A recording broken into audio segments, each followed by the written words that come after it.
Pessoal, muito tempo aqui sem falar de One Piece, né? Dá na hora a gente voltar, vamos voltar ainda mais com esse capítulo aqui, que tem essa revelação extremamente bombástica, né? O Shanks é real. Logo após a vinheta vocês vão ver o que aconteceu nesse capítulo.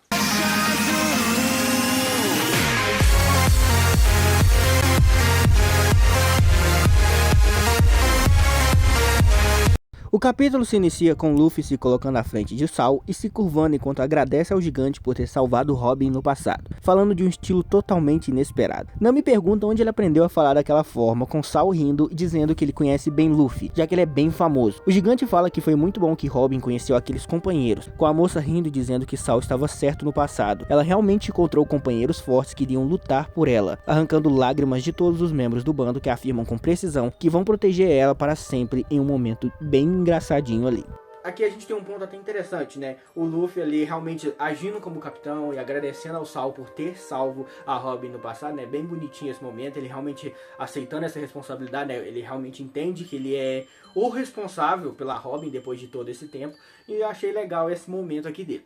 O Sol menciona que antigamente ele era da marinha e sabe muito bem a força de um Yonkou e agradece por eles cuidarem da Robin por todo esse tempo e que continuará contando com eles. Lilith voa até Sal, que infelizmente não consegue se lembrar dela, com a moça afirmando que ela é o Vegapunk. Jinbe ergue uma enorme cápsula dizendo que aquilo era o que Lilith queria, com ela confirmando. Jinbe pergunta o que é aquilo, com a moça dizendo que é ela própria. Luffy se impressiona ao saber que ali tinha um clone do Stella, e Lilith dá uma explicação afirmando que aquele corpo é diferente dos satélites. O Vegapunk na versão de 20 anos atrás, já que seria estranho para o governo se ele ficasse tanto tempo fora do laboratório quando ele viajou para Elbaf. Então ela pode usar aquele corpo em conserva para trazer de volta à vida o doutor. Por isso ela vai reconstruir seu laboratório e viver ali em Elbaf. Bonnie pergunta se ela esperar ali, Lilith seria capaz de trazer seu pai de volta, com o satélite afirmando que sim. Sol diz que se ela é mesmo Vegapunk, isso é uma reunião desde muito tempo, mas que quer entender como ele virou uma mulher. E Lilith diz que vai explicar depois. Uma nave gigante se aproxima com algumas crianças saindo de trás de uma árvore e perguntando se já podem brincar. Ela diz se chamar Angie, é assistente do Sol e diz que ela foi até ali onde também é o parquinho das crianças de Elbaf. E Sol pediu a elas para se esconderem para sua encenação com a Robin. Angie se oferece para guiar eles pela escola, com Luffy e o Sop avançando sozinhos em direção. Eles vêm a um lugar chamado de Escola da Morte, um lugar que foi inaugurado há 20 anos atrás por um pedido do Sol ao antigo rei. Sol se despede de Angie Guerre, dizendo que para guiar o bando pela escola, enquanto ele leva Robin até a biblioteca. Nami, Sanji e Chopper decidem seguir Sol em direção à biblioteca. Luffy, Zoro e o Sop são perseguidos por algumas crianças que dizem que eles serão seus prisioneiros de guerra. Zoro se pergunta se ele deve atacá-los, o que é impedido por Sop, afirmando que eles só estão brincando. 3 crianças acabam obrigando as 2 que os perseguem a parar, surpreendendo Luffy com o quanto eles são fracos. O Sop diz que não tem problema, afinal, um dia eles vão para o mar para lutar, com as crianças dizendo que eles não lutam, porque é perigoso. O Sop pergunta se eles não são os próximos do exército, com ele dizendo que chamar eles daquela forma é rude. Uma nova voz surge afirmando que aquele não é mais o costume deles. Zoro se vira caçando o dono daquela voz adulta e as crianças pedem para que Luffy não fique onde está, porque ele está bem em cima do corpo da professora Ripley. A mulher diz que não há problema, afinal eles não são nem um pouco pesados, e diz que há 100 anos os guerreiros de Elbaf não saem para o mundo, e que ofender, roubar, matar e lutar é uma era que já acabou para eles. Ripley pergunta se eles são do bando do Chapéu de Palha, e pede desculpa pelas suas crianças estarem causando problemas. Ela explica que no passado o rei Harold disse para eles fazerem negócios com outras nações, não a guerra. O Sop não reconhece o nome, o que Angie diz que foi um rei que no passado tentou reformular a nação de Elbaf, mas que ele foi morto pelo próprio filho. Elbaf não permitiu que ele fosse o herdeiro do trono. Ripley se vira para Luffy e pergunta a ele sobre sua forma branca e gostaria de vê-la se fosse possível. Luffy diz que aquela forma é quando ele está totalmente livre, com a professora explicando que em Elbaf existem lendas sobre um guerreiro que possui uma forma semelhante à do capitão e que ela está bem empolgada para ver, já que é a última da geração dos guerreiros de Elbaf. Essa aqui é um momento importante, ó.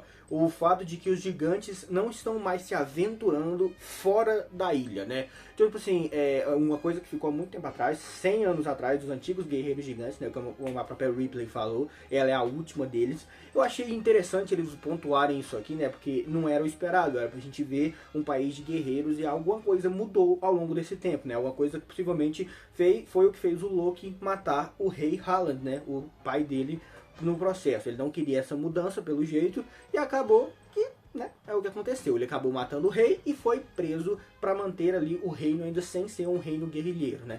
Isso aí até explica algumas coisas. Por que os guerreiros de antigamente, por que os gigantes da marinha não são guerreiros tão competentes, né? Não são poderosos quanto deveriam. Afinal, eles nem lutam mais há muito tempo.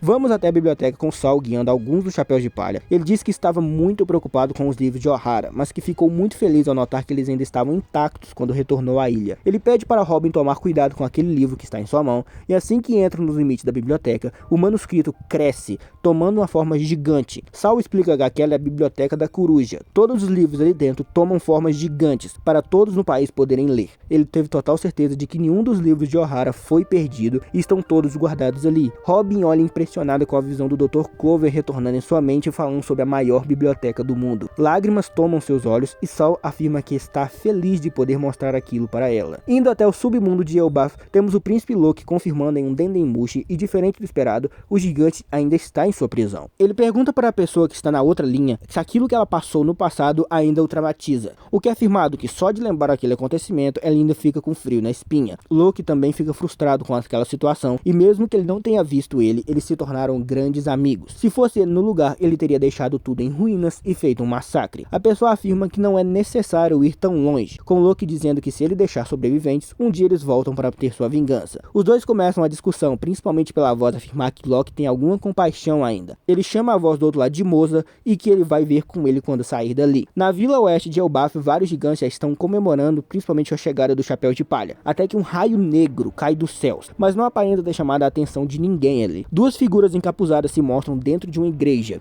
Vemos o vulto de seus rostos e uma delas não conseguimos ter uma identificação sendo uma mulher, mas a segunda é um rosto muito conhecido por nós. É semelhante ao Yonkou Shanks o Ruivo. E assim o capítulo é finalizado. E aqui, né, o mais importante, esse finalzinho aqui, né, aparecendo o famoso Shonks, né?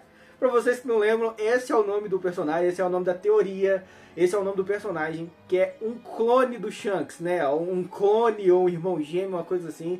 Ele agora é a teoria confirmada, ele apareceu ali. Ou aquele ali pode ser o Shanks de verdade. Eu acredito que não, porque ele não dá pra ver nem um pouquinho da cicatriz, né? Eu acredito que não é o Shanks.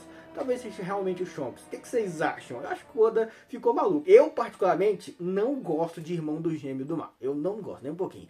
Eu prefiro que você faz o personagem, o Shanks mesmo, que já tem uma imagem endeusada frente ao Luffy, se tornar uma figura diferente, uma figura que talvez ela tenha um lado maligno, do que realmente trazer um clone do mal, um irmão gêmeo do mal pra mudar a história. Eu não gosto, mas vamos ver, né? Talvez o Oda faça de alguma forma que eu acho interessante. Comentem o que vocês acharam, se inscrevam no canal, deixa seu like, manda pros amigos poderem me ajudar, que a gente tá indo rumo agora aos 6 mil inscritos, eu só posso chegar com a ajuda de vocês, né? O final do ano tá chegando aí, manda esse vídeo aí pros seus amigos pra eles ficarem sabendo o que tá acontecendo nos capítulos de One Piece. Vai aparecer mais vídeos pra vocês ficarem mais um pouquinho comigo. Até a próxima, tchau!